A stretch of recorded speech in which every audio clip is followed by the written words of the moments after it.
Hi friends, this is Sneha. Hope you guys are doing well.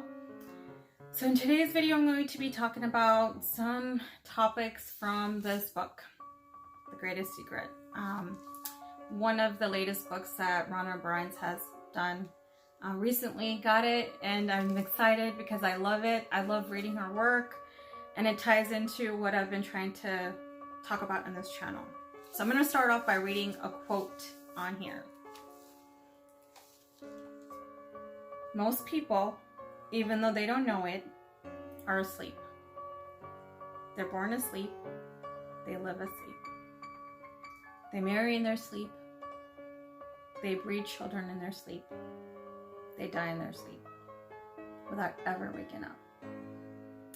They live mechanical lives, mechanical thoughts, generally somebody else's, mechanical emotions, mechanical actions, mechanical reactions. They never understand the loveliness and this beauty of this thing that we call the human existence. And so this is one of the quotes that she referenced, and this quote is from Anthony DeMello, and it was from his book Awareness Conversation with the Masters. And I really like this quote. I was intuitively guided to talk about this quote in this video, as a lot of people are asleep, and I know they may never wake up. It's divinely written, and it's a topic that's close to me because I have this conversation with some of my close family and friends who are deep thinkers. And so I'm gonna go back to in 2020, a lot of people woke up. None of who I expected to wake up, but and go through the spiritual awakening, but a lot of people figured out the scams and the lies that we've been told as a result of this pandemic. And as we woke up, we realized we knew it. It was right there, right in front of us all along. And it really is. It's as I go deep and deep into these, why aren't people waking up? I realize, and as I said, not everyone's going to wake up, but it goes with the whole reincarnation. We are merely spiritual beings having a human experience, and this is one of the lives that we've had, and some of us are older souls while others aren't. And if I go back to this just to read on this, because I really want to read it again. They live mechanical lives, mechanical thoughts, generally somebody else's, mechanical emotions, mechanical actions, and mechanical reactions. And the reason I'm saying this is because we're all, as I've seen growing up and in the workplace, everybody wants to be like everybody else. And nobody wants to be unique in their one way, shape, or form because they fear. That's the biggest thing, the fear. And if you're tuned into a lot of TV, you're generally going to fear something. That's just what the TV was built for. It was there to keep us in this fear mindset. And and that's one of the illusions that we've been taught, as I've mentioned in my previous videos, right? And so unless you take a step back and be open to other perspectives, you're going to believe what that machine told you to be the truth. And I don't blame people who are not able to see the truth, but it is difficult for me to have conversations with people who are unaware of the truth. I'm just giving an example. I've been exposed to many of these agendas throughout my career and even with my kids. And so it's just, to me, it's just like secondhanded. Like, it's like, I already know, right? And when I had my spiritual awakening, it was because I had finally connected all the puzzle pieces of all of the illusions that we have and realized that we decide what we want in our life.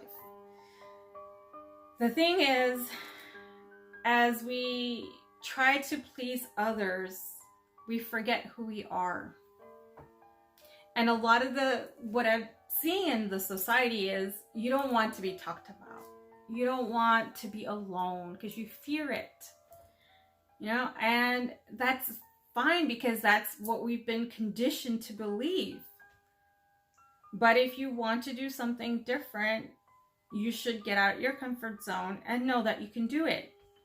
That's where science and spirituality mix, and that's where they align, and that's when we're able to collectively, as we step into our superpower and realize how powerful we are, create this heaven.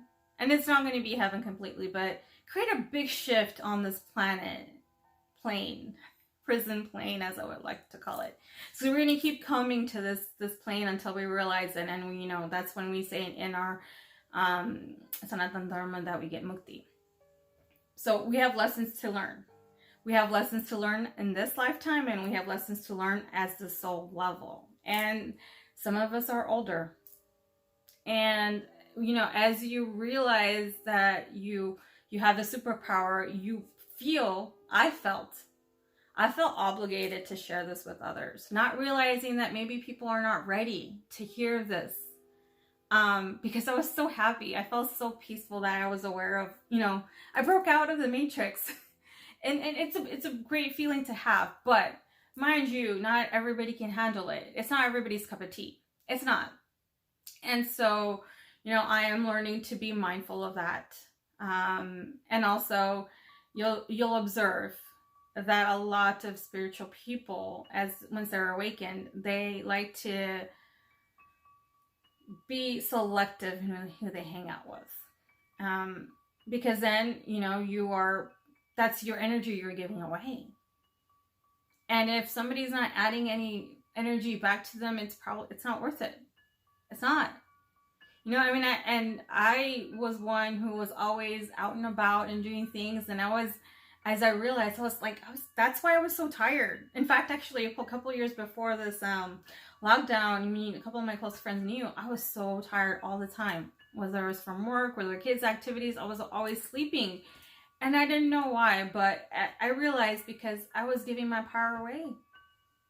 And if anybody is, feeling hurt because I'm not talking to them, it's not them, it's me. And that's the thing. You have to put yourself first. And we forget that. In this world where we're taught to be selfless, we have forgotten to love ourselves and put ourselves first. And I'll end that on this note. So one of my favorite mentors in one of my previous companies said, no one's going to tell you this. And you may, burn bridges subconsciously, let it happen because it wasn't meant to be. But it's okay to be selfish and put yourself first. Because if you don't put yourself first, who else is going to put yourself first? You're teaching others where to and how to treat you, right? And one more thing before I end off this video. Be mindful of where you are exposing yourselves to and your thoughts, and remember that everything happens for a reason. On that note, if you liked my video, please like the video, give me any comments, and subscribe to my channel if you haven't already. Thank you and have a great one. Bye.